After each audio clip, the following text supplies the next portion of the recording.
Hello, good afternoon, and welcome to Voice of the Valley, the very first show. I'm your host, Cathy Wilcox. I'm very happy to be here. I've been asked, why did I want to do this show? So really briefly, we have so much talent here in our valley, in the Central Valley, from talented people to unique skills to, dancers and actors and singers, business owners, and my goal is to try to help bring more focus to those people and increase their business and try to keep our money here in the valley and support our local people before we, it's really easy to order online. I do it myself when I can't find what I need here, but there's just so many what I call pockets of treasure right here in the valley. I want to help showcase all those people, so welcome. And my very first guest, I'm so excited, is Master Dave Johnson.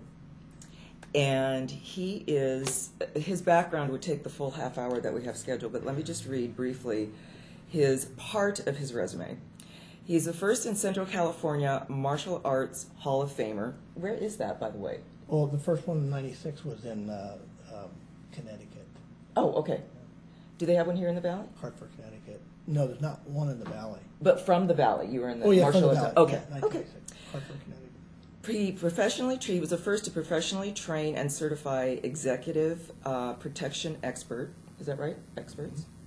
He developed the first complete online self-defense and black belt training program. Developed the state's first high school martial arts program. He was instrumental in developing Fresno PAL, which is the Police Activities League martial arts program, and he was a cover man of an international martial arts magazine because of his community involvement. Do you have a copy of that? We can pull that up because I'd like to see that. A magazine cover? Magazine cover, yeah.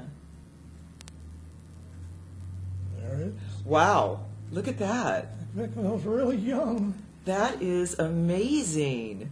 That's really cool. And he has both an MBA and an MPA, which I don't know what MPA is. So. Masters of Public Administration. Masters of Public Administration with straight A's. I mean, If you're going to do it, if you're going to do it, do it right. what is the expression, go big or go home? Mm-hmm. Yeah. Okay. So, I guess my first question is, before we get into what you're doing now and what you want to talk about now, how did you first start getting into martial arts? What was the thing that really said, this is what I want to do? May 10th, 1959, I was actually dancing as a little sailor at about 4.5 years old. And we had pictures of that, by the way, Steve. No, I'm just kidding. And it was the show that followed our show at the fair was a martial art demonstration, and I was just sitting in the grass. It was an outdoor theater, and the guy was teaching about martial arts, and he asked if I would volunteer, and I raised my hand. I was just excited what he was doing, and so he taught me how to, flip them. Of course, I know he helped me, but of course, I didn't know that at that time. I thought, wow, my chest got really big. Stud. I'm going to be a black belt one day. Yes. And that's the rest is history. I never looked back. I never stopped training martial arts since 1959. I've always found a way to train wherever I lived and whoever was near me. I found the schools. And So you're not just a black belt. There are several degrees of black belts, correct? Mm-hmm. What is your degree, and well, what's the highest degree? every style has different level degrees. Some people have. There's some strange artists out there have 20-degree black belt, But technically, normally, the risk would be 10th.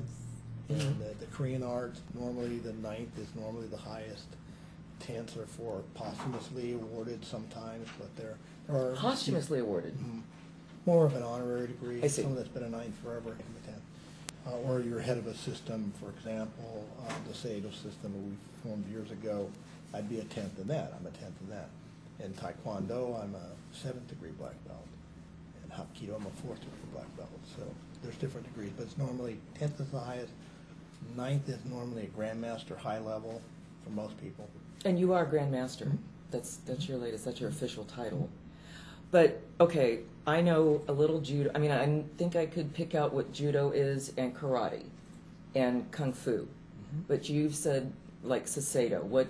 Seido? Seido. Seido is it's an eclectic blend of all those. We teach, because in the art of Seido, it means the elite path of mastery, meaning of that word, and it actually encompasses some of the gentle arts to the hard arts. The kung fu type arts would be considered a lot of times soft arts, and the karate would be a hard art, for example. Okay. And then there's, all your joint locks. There's weapon disarms. There's grappling, which today is really big. The jiu-jitsu systems that are out there that you see in MMA, mainly with ground control or submission type fighting. So the Seido encompasses all of that from any different angle. Demonstrations for you coming up, but you just stay tuned for that because you don't want to go away. Master Johnson does a special training program for women, and he's also developed ones for real estate agents. Name the list of the people that... Well, we can custom make these courses. We'll talk a little bit about the way we format the women's self-defense courses, but we look at them as a personal protection course, so we can have men go through this pretty much the same course, but we can custom make them for women's groups, and I've done that a lot over the years. But the Elite Black Belt Camp, which we'll talk a little bit about, that a whole different group of people.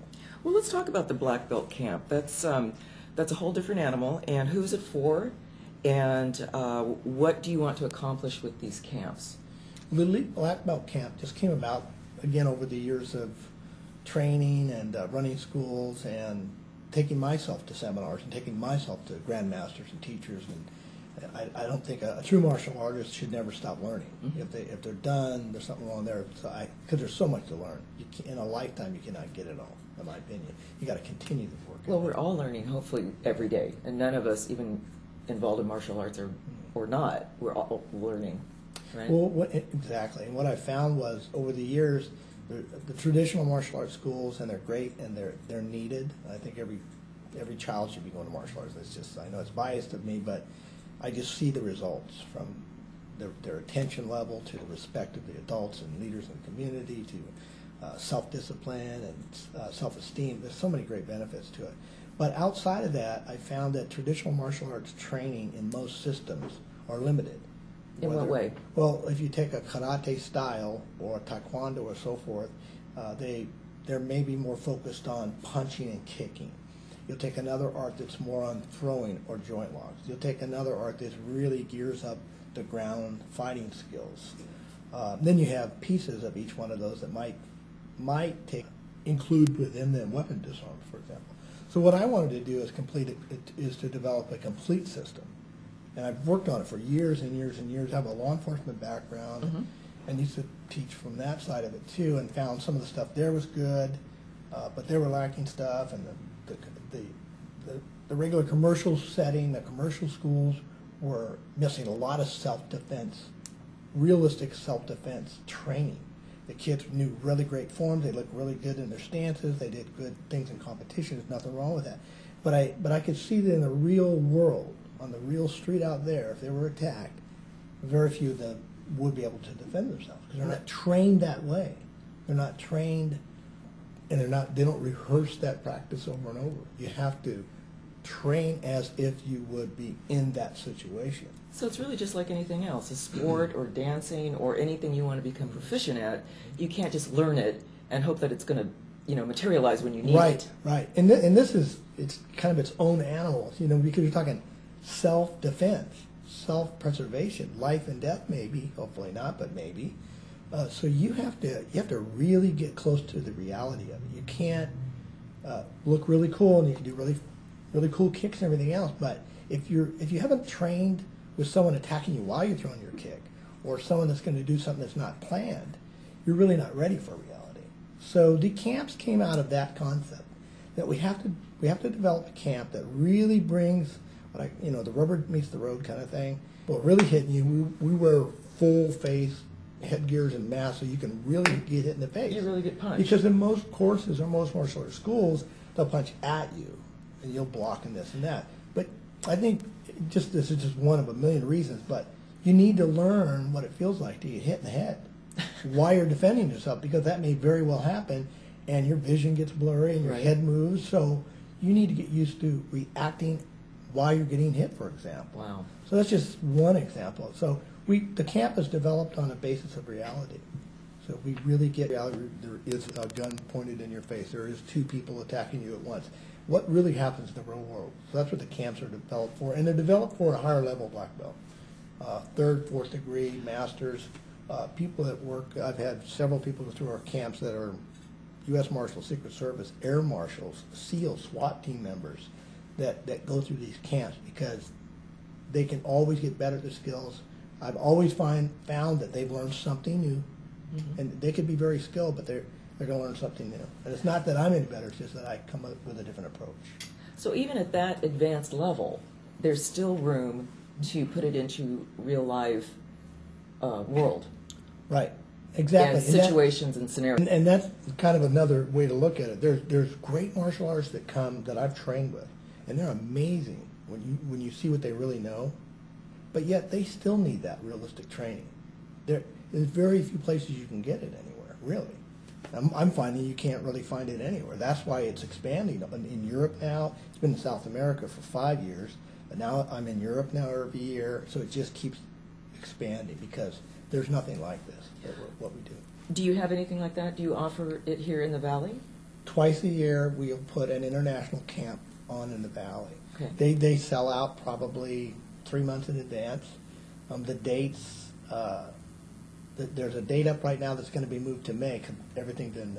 I have to do an extra camp in Argentina. So if you look at my website, there's a date. I think it's in March or April for the USA. That's going to change to May. But I'll put those up in advance, and people have to register and get registered for the camp because I only take 20 people in these camps. And what is the best way for everyone to get on that list? What's your website or email? Yeah, just to the website, masterjohnson.com. Right when you go to the website, it'll say register for camp. Right, you'll see it all over the place. Okay. There's a video about the camp. There's testimonials about the camp, but that's how they would register. Okay. How young would you start? I mean, everywhere, it doesn't seem like there's a day that goes by that we don't about kids being bullied. And this is really near and dear to my heart because I was bullied as a kid, as a girl. And my daughter, I don't know what it is about us, but anyway, we were both bullied.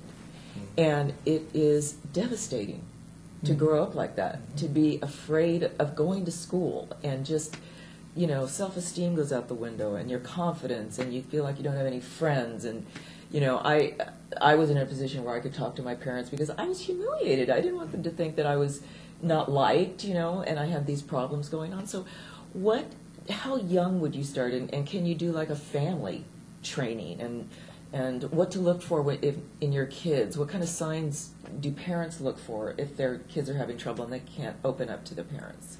To answer that question, it's got to be, to give it justice, it's a bigger answer than I'm going to give. I'm sure. Because if you go way back to the core of it, it's family dynamics, and your children will become who they are based on their input that they receive from that environment. That's a whole 10 talk shows. Yes. But to kind of say what I said earlier, that's why I say every child should be in martial arts. Right. And I'm not saying it just because that's what I love and that's what I do. Sure. I've seen the benefit. So to answer the issue on bullying, I know I've been talking about that for years. I used to have a column, I used to write about it, and I've worked with a lot of other people that specialize in bully teaching, anti-bully techniques and so forth. But one of the core principles is you have to develop good self-esteem within your children. A lot of people don't understand that a bully is actually a person that has a really low self-esteem. Right. So if you raise this child up to have a really good healthy self-esteem and this child up with a healthy self-esteem, maybe he has a tendency of bullying, maybe this one's more shyer, but if they both have a healthy self-esteem, neither one of them will be a problem child. This one won't be picking on him, this one won't be too shy, and this one won't want to go bully people because he's okay with himself.